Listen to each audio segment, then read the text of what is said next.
नमस्कार, मैं सम्राट अधवा मित्रों में आपका स्वागत है। आप देखते हैं सम्राट बिहार। वित्तीय शिक्षक बहाली को लेकर प्राथमिकता की मांग की जा रही है।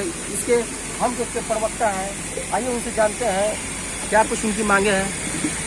हाँ मैडम, क्या आप लोगों की मांगे हैं शिक्षक बहाली को लेकर? हम नहीं कहना चाहेंगे कि आज 4 साल से हमारे अभ्यर्थी लोग जो है लगातार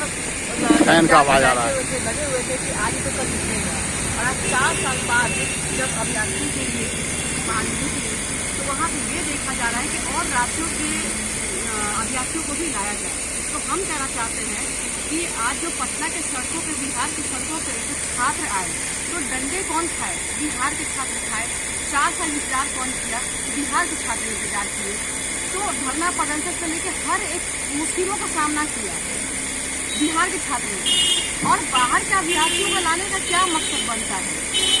अगर ये नीतीश जी बाहर के छात्रों को ला करके अगर कर रहे हैं तो ये गलत कर रहे हैं कहीं ना कहीं।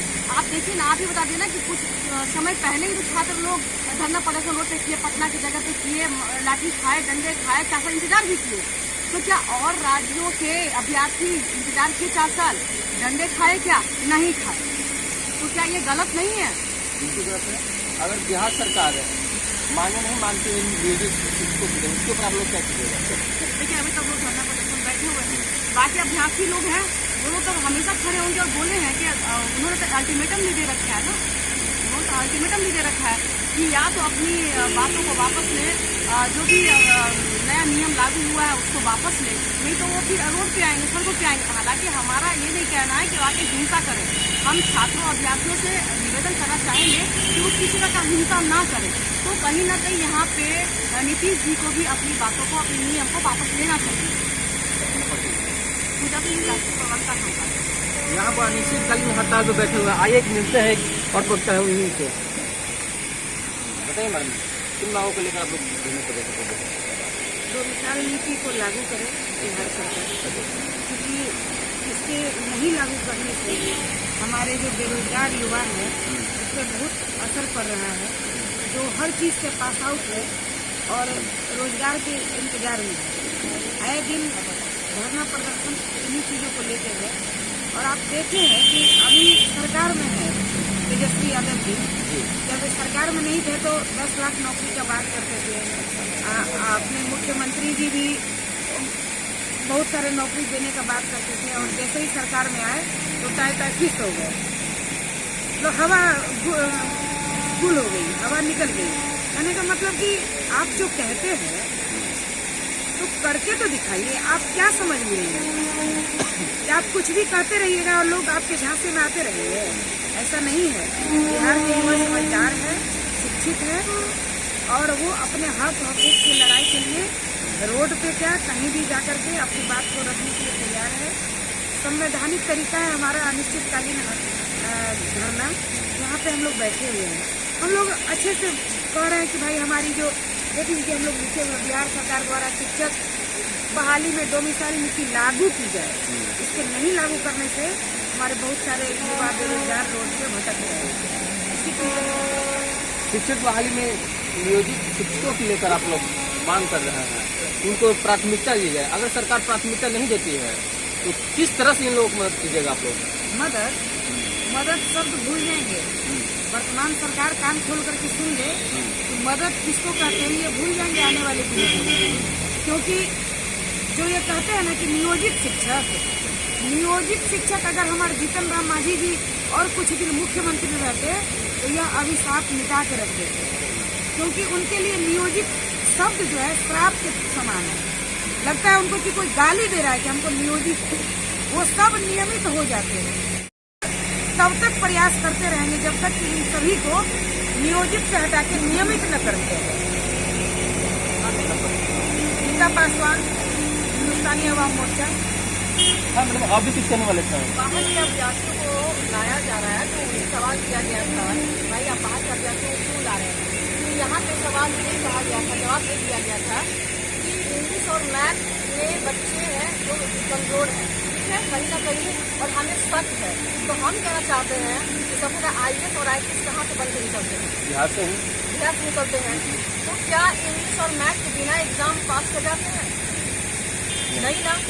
तो फिर ये बातें गलत है ना, ये तो छात्रों को बहलाने फुसलाने की बात है। तो आप इस बात को नजरअंदाज करके आप कैसे निकल गए आगे और बाहर के अभ्यर्थियों को ले आए? ठीक है, अगर आप बाहर के अभ्यर्थियों को लाने की बात करते हैं, जब बिहार को बिहारी और गाली और मारपीट देकर जब और राज्यों से भगाया जाता तब नीतीश जी कहाँ रहते हैं? तब क्यों नहीं जवाब देते हैं? तब वो आगे क्यों नहीं बात करते हैं? तब वो छुट्टी नहीं बल्कि वो खुद आगे आते हैं। आज तो वो इसका भी जवाब देंगे ना। कहाँ से आप जहाँ बिहार ज्यादा अभ्यर्थी निकल रहे हैं, IAS IPS तक जो टफ एग्जाम पास कर रहे हैं वो निकाल ले रहे हैं, आप वही एक संदेह और शक जता रहे हैं। तो ये आप संदेह और शक छात्रों के अभ्यर्थी पे नहीं बल्कि पूरे बिहार में उठा रहे हैं। अनिश्चितकालीन जो धरना प्रदर्शन है वो किस कारण से आप लोग बैठे हुए गर्दनी बाग? अनिश्चितकालीन धरना प्रदर्शन जो है वो आपको BPSC में डोमिसाइल नीति जो खत्म कर रहे हैं उसके खिलाफ है। और नियोजित शिक्षकों को इसमें कोई प्राथमिकता नहीं दी जा रही है। इन दो मांगों को लेकर के हिंदुस्तान नव मोर्चा के बैनर तले हम लोग ये अनिश्चितकालीन धरना का आयोजन किए। डोमिसाइल नीति से क्या क्या परेशानियां हो सकती है बिहार के अभ्यर्थी को? डोमिसाइल नीति जो 2020 में हिंदुस्तान नव मोर्चा जब सरकार में थी और उसको लागू की गई थी, उसमें बाहर के अभ्यर्थियों के लिए रास्ता बंद था। डोमिसाइल नीति जो लागू है वो खत्म हो जाने के बाद इसमें बिहार से बाहर के लोग भी अप्लाई कर सकते हैं। और यहाँ के युवा जो प्रतिभावान युवा है, पढ़े लिखे युवा है, इन्होंने एक लंबा समय शिक्षक की नौकरी बनने के लिए दिया है। पहले उन्होंने BEd किया, DLEd किया, उसके बाद BTET CTET की परीक्षा दी। वो बेचारे अभी 7वें चरण में नियोजित होकर शिक्षक बनने के लिए तैयार थे। उसके बाद इस सरकार ने BPSC को लेकर आए। BPSC आने के बाद नित नए नोटिफिकेशन आने लगे, जिससे जिन अभ्यर्थियों को अभी पढ़ाई करनी चाहिए थी वो पूरी तरीके से कंफ्यूज हो गए और बाहर के लोग आके उनकी नौकरी ले जाएंगे और वो यहाँ से बाहर जाके 8,000 10,000 की नौकरी करेंगे। इसी के खिलाफ हम लोगों का ये अनिश्चितकालीन धरना है और इससे अभ्यर्थियों का बहुत बड़ा घाटा है। सरकार का कहना है कि इससे अभ्यर्थियों पर कोई फर्क नहीं पड़ेगा। कैसे फर्क नहीं पड़ेगा जनाब? कैसे फर्क नहीं पड़ेगा? बाहर के लोग आके उनकी नौकरी खा जाएंगे और उन पे फर्क नहीं पड़ेगा। फिर तो वही बात हो गई कि जो नीतीश बाबू की 17 साल की सरकार ने बिहार को मजदूरों की फैक्ट्री बना दी है। यहाँ के युवा बाहर जाकर 8,000 10,000 पे नौकरी करने के लिए बाध्य होंगे और बाहर के लोग यहाँ आकर नौकरी लेकर जाएंगे। उनका बिहार को अच्छे शिक्षक मिलने की संभावना है। बिहार को अच्छे शिक्षक मिलने की पूर्ण संभावना है। ये वही अभ्यर्थी हैं जिन्होंने BEd किया है, BEd के बाद उन्होंने BTET CTET की परीक्षा पास की है। अब उनको नियोजित करके शिक्षक के तौर पे उनको नौकरी देनी चाहिए थी और बाहर के लोगों को लाके उनकी नौकरी खाने का काम ये सरकार की। शिक्षकों को किस तरह प्राथमिकता दिया जाए जैसा कि आपको मांग है? नियोजित शिक्षक 4 लाख के आसपास नियोजित शिक्षक है, उनको भी इसी BPSC की परीक्षा देनी है और जो अभी BTET CTET क्वालिफाइड है उनके लिए भी वही परीक्षा है। तो इसमें उनको प्राथमिकता देने की बात ही नहीं आई। इसलिए जो भी नियोजित शिक्षक है उनके लिए अलग से कोई प्रावधान कीजिए और उनको नियोजित के जगह नियमित शिक्षक कीजिए। सर, शिक्षा का जो अभ्यर्थी का नियोजन होना उस पर सरकार झुकने के पक्ष में नहीं, वो नीति लागू ही होगी। क्या कहना है इस पर? जब जुल्म करेगा सत्ता के गलियारों से, चप्पा चप्पा गूंज उठेगा इनकलाब के नारे से। आपके विधायक इनको लोगों ने चुन के भेजा, डिक्टेटरशिप नहीं है, तानाशाही नहीं है। अगर तानाशाह होना चाहते हैं और चाहते हैं कि हम जो चाहें वही हो, तो ऐसा नहीं होगा। भारत के संविधान में हर विधानसभा को और हर लोकसभा को भरने के लिए चुनाव की प्रक्रिया है। विधायक चुने जाते हैं, वोट से चुने जाते हैं, एक बार चुने भी जा सकते हैं, मंत्री भी बन सकते हैं और अगली बार इसी गर्दनी बाग में खाली पैर चप्पल छोड़कर दौड़ाए भी जा सकते हैं। तो क्या सरकार अगर नहीं झुकेगी तो आगे का रणनीति आपका क्या होगा? अरे 2020 में डोमिसाइल नीति लाई गई जी, सरकार में हम लोग भी थे, आज से 10 दिन पहले तक थे और लगातार आवाज उठाते रहे, सरकार में रह के आवाज उठाए। एस्टीमेट घोटाला हो रहा है, आज पुल गिरने लगा ना, 1 करोड़ का टेंडर 2 करोड़ में हो रहा है, 100 करोड़ का टेंडर 200 करोड़ में हो रहा है। भ्रष्टाचार में चरम पर है। किस लालू से डरा रहे थे, बोलते थे कि हमको वोट दीजिए नहीं तो लालू आ जाएगा।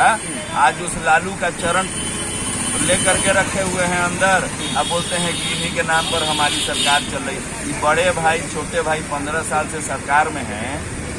9 से 10 महीने की सरकार रही सीधी हमारे संरक्षक भूतपूर्व मुख्यमंत्री जीतन राम मांझी, जो 34 निर्णय उन्होंने लिए। आज शिक्षक सड़क पर क्यों हैं?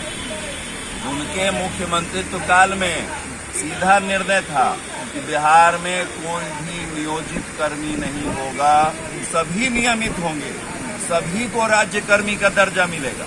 सर, आज नियोजित शिक्षकों पे लाठीचार्ज हुई है, इसके ऊपर आप क्या कहना चाहते हैं? बहुत भर्त्सना करते हैं इस बात की, बहुत निंदनीय है। ये अत्याचार की भी पराकाष्ठा है और इन्होंने अपने क्षमता का दुरुपयोग किया है और इसमें पुलिस की कोई गलती नहीं है। वो कर्मी, पुलिस वाले भी जो हैं वो बिहार सरकार के कर्मी हैं। वो हैं जिनके लिए हम लोगों ने कहा था ये ईद की ड्यूटी करते हैं, ये बकरीद की ड्यूटी करते हैं, ये दीपावली की ड्यूटी करते हैं, इसलिए इनको 12 महीने के बदले 13 महीने का दरमाहा मिलना चाहिए। ये जीतन राम मांझी की सरकार ने कहा था। हम लोग जीतन राम मांझी के सिपाही हैं। हमारे आह्वान पर आज अगर पूरे बिहार से लोग जुटे हैं और गर्दनी बाग पहुंचने के बीच में डाक बंगला चौराहे पर घेर करके निहत्थे युवक युवतियों को, जो लोग ये बताने आ रहे थे कि हम शिक्षित हैं और आप जैसे आपको हमारी डिग्री की जांच करनी है कर लीजिए, हम बिहार से पढ़े लिखे हैं। क्या बिहार से पढ़े लिखे एमएससी के डिग्री का कोई वैल्यू नहीं? क्या बिहार से पढ़े लिखे बीएससी का कोई वैल्यू नहीं? और ये हमारे जो अभी शिक्षा मंत्री हैं, ये अनपढ़ पार्टी के नेता, वो पार्टी जिसमें पता नहीं उनके घर में 15, 17, 20 आदमी हैं और सब लोग डिग्री होल्डर हैं और डिग्री इतना ज्यादा है कि पंखा चलता है तो कमरा से उधियाने लगता है। कोई पीएचडी से कम नहीं है। वो लोग क्या समझेंगे डिग्री का वैल्यू? उनमें से कौन कितना पढ़ा लिखा है जो समझ जाएगा कि पढ़ने से क्या होता है? कोई आदमी अपने जीवन का 30 साल संघर्ष करके पढ़ने में बिता देता है, गरीब का बच्चा, और उसके बाद आप उठते हैं और बोलते हैं कि आप पढ़े लिखे नहीं हैं, आप योग्य नहीं हैं, हमको जम्मू कश्मीर से, हमको तमिलनाडु से बुलाना पड़ेगा शिक्षक, इसलिए कि यहाँ पढ़ाने वाला कोई योग्य शिक्षक नहीं है, मैथ नहीं पढ़ा पाएगा, फिजिक्स नहीं पढ़ा पाएगा। अरे बिहार तक कलेक्टर देता है तमिलनाडु को, बिहार तो कमिश्नर देता है जम्मू को, और आप कह रहे हैं कि हमारे यहाँ योग्य शिक्षक नहीं है। ये निर्णय कहीं न कहीं राजनीति से प्रेरित क्या लगता है आपको? अरे इनको प्रधानमंत्री बनने का मन है, ये सपना देखे थे रात में, इनका उसके बाद से दिमाग अलबला गया। अब इनके समझ से सब कुछ बाहर है। अब इनको लगता है कि हम कल प्रधानमंत्री बन रहे हैं। अब बनाने वाला कौन है? एक बगल में फोटो खिंचाए हेमंत सोरेन के साथ। झारखंड कल तक हमारा छोटा भाई था, आज बंटवारा कर लिया वर्ष 2000 में, तो आज झारखंड राज्य हो गया। अब बोलता है 2000 के बाद वाले झारखंड वाले नहीं आए, 1900 कितना 2 ईस्वी से पहले जो झारखंड में थे वही झारखंड के। ये बोलते हैं कि बिहार में मास्टर आएगा जम्मू कश्मीर से, बिहार में मास्टर आएगा वहां से, महाराष्ट्र से। अब महाराष्ट्र वाला जो है ठाकरे, जो वहां पर दौड़ा के मारता है बिहारी सबको। एक बार आप चले जाइए, आप पत्रकार हैं ना, पढ़े लिखे हैं, आप जाइए वहां पर जाकर के बोलिए कि हमको मास्टर का नौकरी करना है, हम बिहार से आए, दौड़ा के मारेगा भाई जी। और वैसा ठाकरे को बगल में बैठा करके घोषणा करवाते हैं कि हम बनेंगे प्रधानमंत्री, आप बिहार में बाहर के लोगों को ला के रोजगार देंगे। वे अपन बिया भेल जय कमला। यहाँ पर तो ये स्थिति है कि बिहार का बेरोजगार जो है, आप एगो ट्रेन दे दीजिए यहाँ से दिल्ली के लिए, जान देने को तैयार रहेगा। काहे? मजदूर का फैक्ट्री बना दिया। बोलते हैं सहरसा से ट्रेन चल जाएगा दिल्ली, सहरसा से मजदूर जाएगा दिल्ली। इसके अलावा आपकी कोई अपेक्षा ही नहीं है। आप बिहार को विकसित नहीं देखना चाहते हैं, आप विकास पुरुष नहीं हैं, आप विनाश पुरुष हैं। सर अपना परिचय दीजिए। वरुणेश विजय नाम हुआ, राष्ट्रीय अध्यक्ष सवर्ण प्रकोष्ठ की जवाबदेही है, हिंदुस्तानी आवाम मोर्चा के कार्यकर्ता है। नाराबाजी कर लीजिए, सही कह रहे हैं।